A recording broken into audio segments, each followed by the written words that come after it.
கொடுக்கும்போது என்ன பண்ணிடுறாங்கன்னா என்ன பண்ணாங்க யாருக்கும் தெரியக்கூடாது, யார்ட்டையும் சொல்லக்கூடாதுன்னு சொல்லி ஒரு மிரட்டி தான் கூட்டிட்டு போறாங்க. அதாவது மர்மமாக கூட்டிட்டு போறாங்க. சிறப்பு அதாவது கிடைக்க ரேர்னு சொல்லக்கூடிய அந்த கிட்னிலாம் எடுத்தா 50 லட்சம் 60 லட்சம் வித்தப்பட்டு இவங்களுக்கு கொடுக்கப்படுது என்னமோ 1 லட்சமோ 50,000 கொடுக்கப்படுது. அவர்கள் வாங்கிய கடனுக்காக இந்த மைக்ரோ ஃபைனான்ஸு லோக்கல் ஃபைனான்ஸ் இருக்கவங்கலாம் கந்து கொடுத்துட்டு அவங்கள மிரட்டுறதுனால அவங்க வந்து இந்த கிட்னியை கொடுத்து தங்களுடைய கடன்களை அடைச்சிட்டு இருக்காங்க. அவங்க வீட்டில் வந்து உட்காந்துட்டு அடாவடித்தனம் பண்ணி அதை வசூல் பண்ணுறனால பெண்கள் வந்து ஒரு விபச்சாரத்துக்கு தள்ளப்படுற நிலைமை கூட இருக்குது.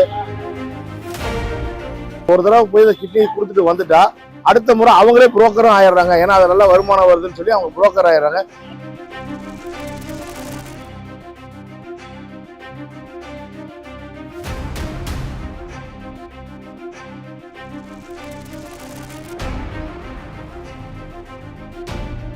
வணக்கங்க.